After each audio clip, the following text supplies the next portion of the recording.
कौनसी राज्यर समृद्धि दृष्टिकोण आर्थिक अर्थर आकार बा आर्थिक स्थिति एक गुरुत्वपूर्ण मापदंड एवं ये आर्थिक स्थिति कारण आर्थिक नीति कारण मापदंड कारण राज्यर अभिवृद्धि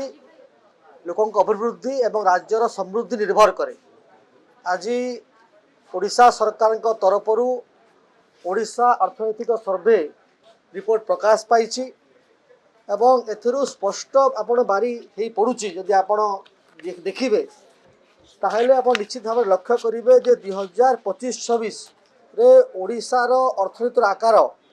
9.88 लाख कोटी टंका हेबो आकलन करा जाईची। सबुठ गुरुत्वपूर्ण विषय है जे गत वर्ष तुलन में ए वर्ष अर्थनैतिक सर्वे जो होती अभिवृद्धि घटी एवं राष्ट्र तुलन में ओडिशार जो अभिवृद्धि हार जो 7.9% अच्छी ताहा पूर्व वर्ष तुलन में बेसी एवं भारत वर्ष ठारे जो एवरेज अच्छी ताठरे बेसी एवं सबुठु बड़ कथा है जे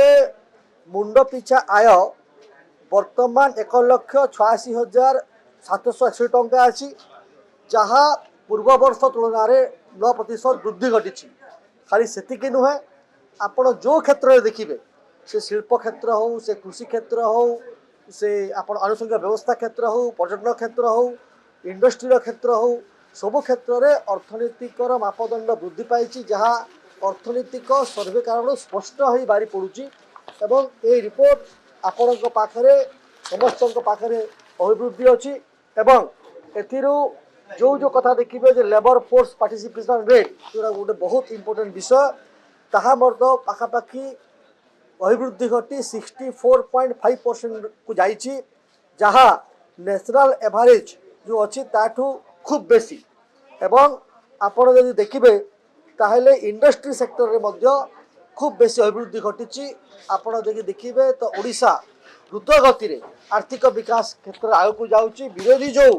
मिथ्या अपप्रचार करुछंती विरोधी जो मिथ्या कथा कही लोक भ्रमित करने चेष्टा कर ओडिशा लोक मानू ताहा समस्त मन कष्ट देइची। जदि विरोधी सत्साहस अच्छी ताहले ये जो सर्वे रिपोर्ट प्रकाश पाई एवं ये जो अर्थनीति उपर आसिक आलोचना करंतु गृह को बारंबार बंद करवा एवं गृह रे आलोचना करनदबा केतुर्थ युक्तियुक्त ताहा लोक ही ओडिशा लोक विचार करेंगे।